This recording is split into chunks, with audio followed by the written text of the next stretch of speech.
Life between buildings. Life lost and refound.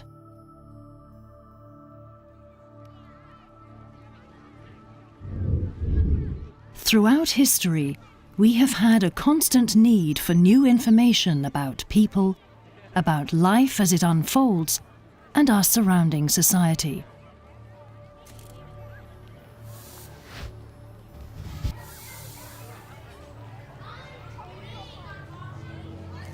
One of the best places to take in this information about life is in our cities.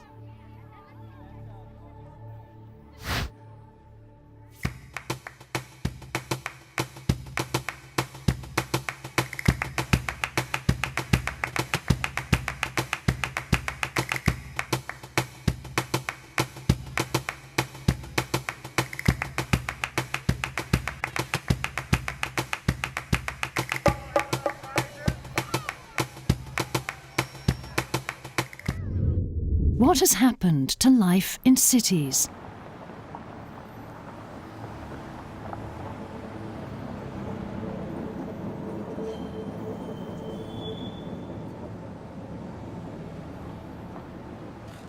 In the middle of the previous century, a new paradigm of urban planning emerged to answer a growing population and new demands.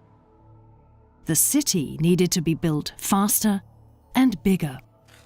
Improvements in technology and the demand to develop large areas all at once contributed to a tendency to plan cities from helicopter perspective.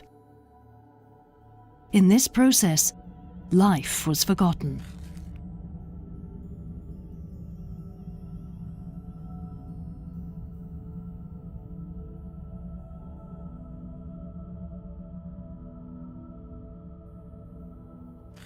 How is life supposed to emerge in places like this?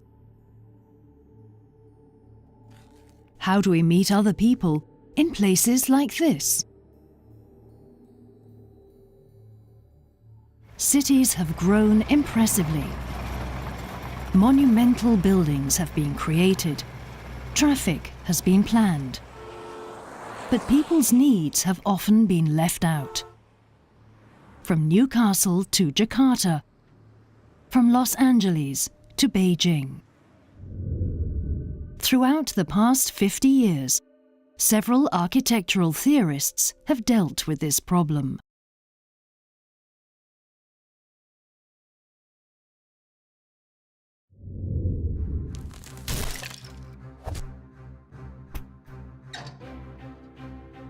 We remember to include people in architectural renderings.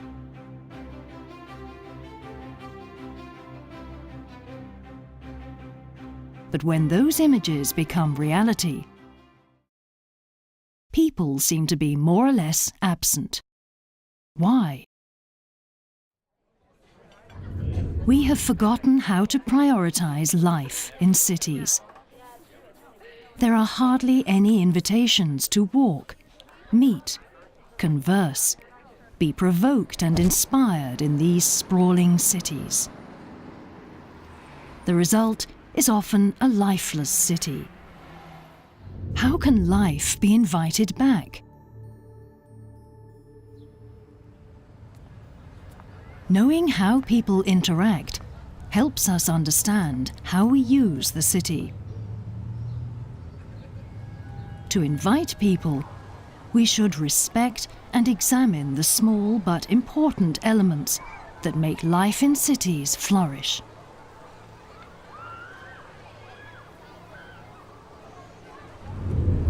By focusing on the city at eye level, people's natural, small, city-based habitat stands out.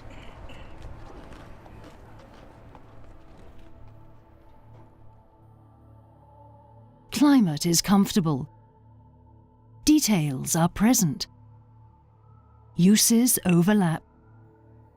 Senses are stimulated. Indoor meets outdoor.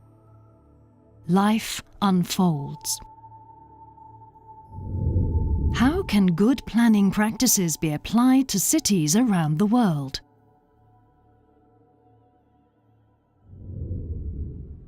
In Melbourne, Australia, numerous underused laneways have been revitalised through public space and public art projects.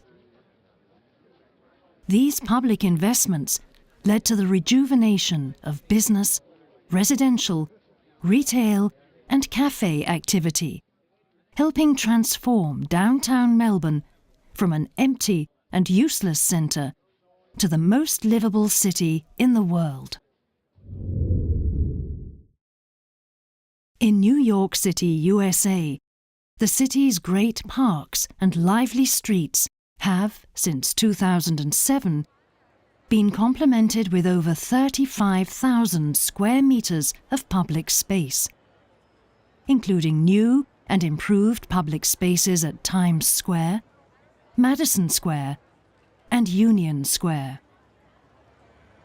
These previously underutilised or car-dominated street spaces have been reclaimed. The new spaces act as urban living rooms and invite for a new type of public life to flourish that is based on spontaneous lingering, opportunities to take in views of the city, watching people, meeting and interacting, or being alone in the city.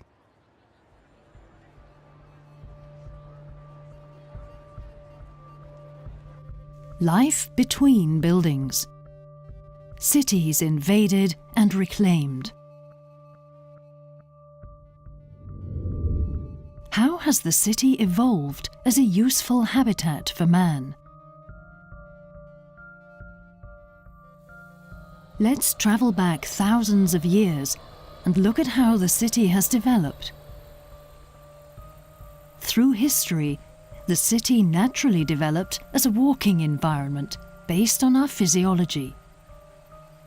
In recent history, new ways to move through or from cities have been introduced.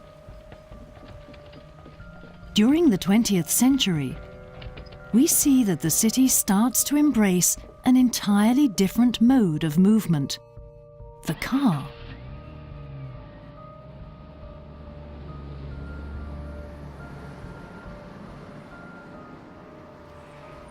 The transition from walking to driving has been extremely successful, from a car perspective. From a people perspective, the car has in numerous ways been incredibly damaging for the quality of life in cities.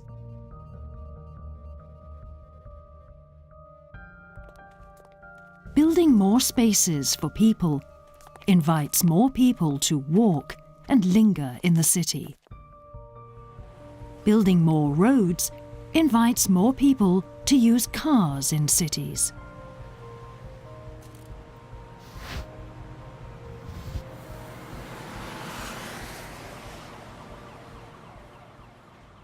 The car has given rise to a new type of architecture. Imagine yourself driving. The pace calls for a type of architecture suited for movements at 60 kilometers per hour. If we look closer, it is clear that it is not designed for walking and lingering.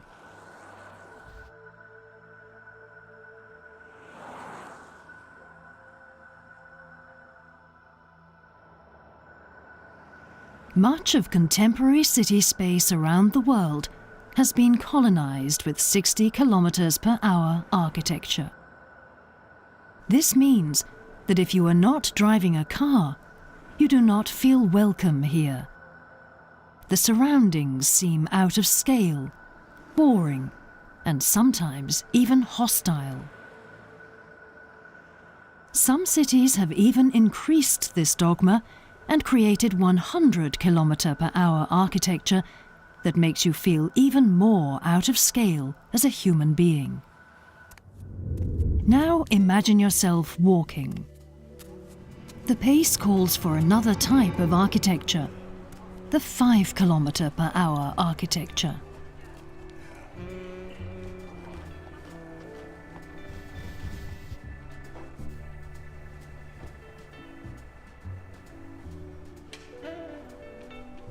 only some, and often the old, parts of the city have been designed to fit this basic human speed. What type of architecture should we choose in order to enable life to unfold in cities? This? Or this? What if we designed the city taking all forms of transportation into consideration?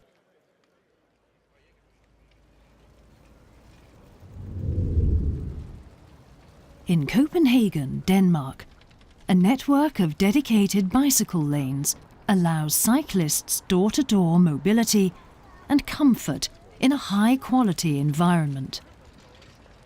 The network is consistently improved. 4 out of 10 Copenhageners bike to and from school or work, and they do it because it is the fastest, easiest, and most seamless way to get around the city.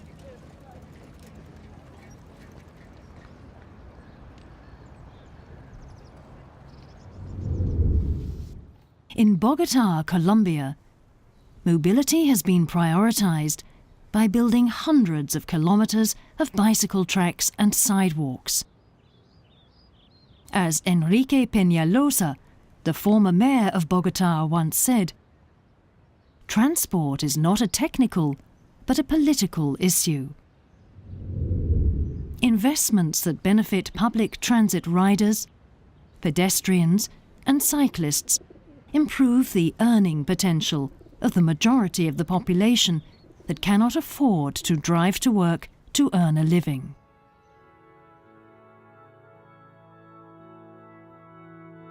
Life between buildings. Scale shattered and reintroduced. Throughout history, human beings have been dedicated to creating small, intimate, safe and friendly places. It's only in the last century that we have built spaces in a faster and bigger way. The human scale has been forgotten in the process.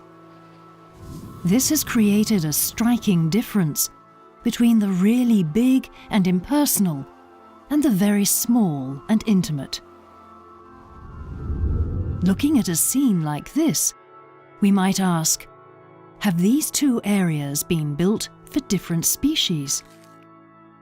Have we created a scale confusion? How have the senses of Homo sapiens developed? In order to understand how to make cities for people, we need to zoom in on how our bodies sense life around us. Looking at humans from a physiological perspective, we know we are an upright, horizontally oriented, linear, and slow-moving walking mammal. Researchers have done a number of studies on this subject.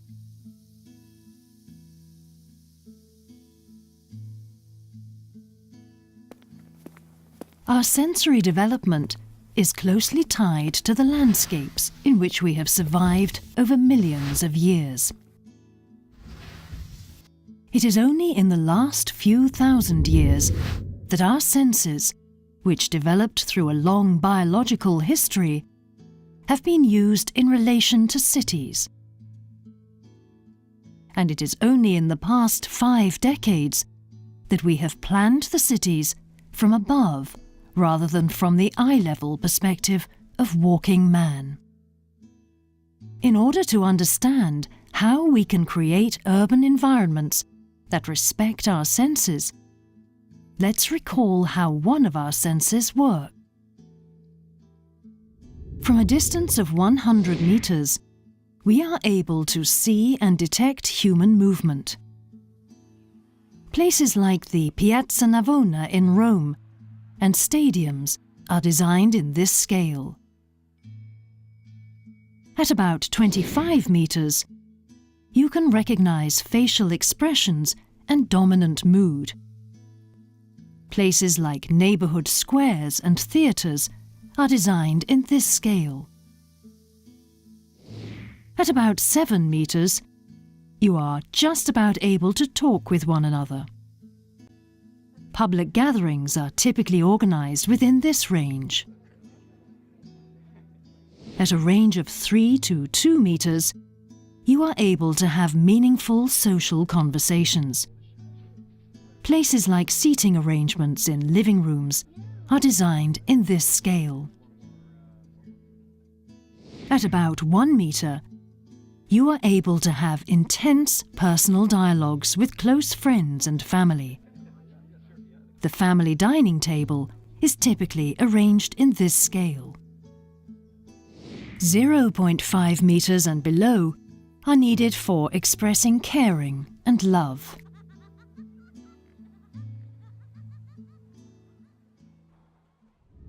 How can knowledge of our senses help us create livable spaces in cities? When we understand how the body functions, we are able to create urban environments that fit our basic human needs. We know how far we can see and what we are able to perceive. We know the limited angles that our eyes can see up and down. The senses are mainly horizontal. Our range of sight is limited when we look upwards. We know we generally walk at a speed of 5 kilometers per hour. Turning knowledge of human senses into architecture helps us create comfortable, attractive, and livable places in cities. If we do not design with our senses in mind, spaces can become downright unpleasant and useless. What happens when we apply our knowledge of the human senses to create people-friendly environments?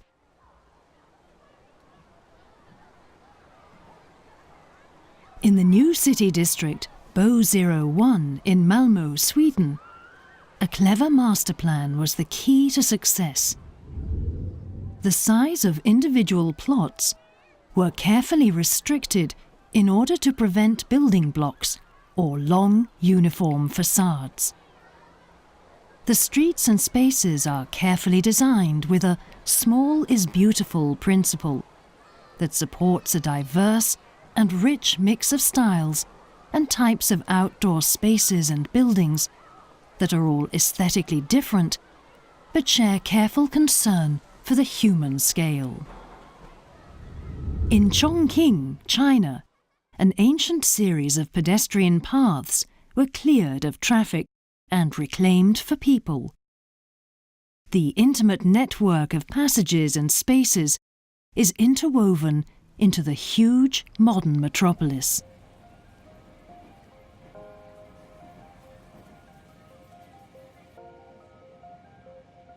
The paths connect key destinations, such as the waterfront and parks in the modern city, and serve as busy transit routes, as well as quiet escapes from hectic city life.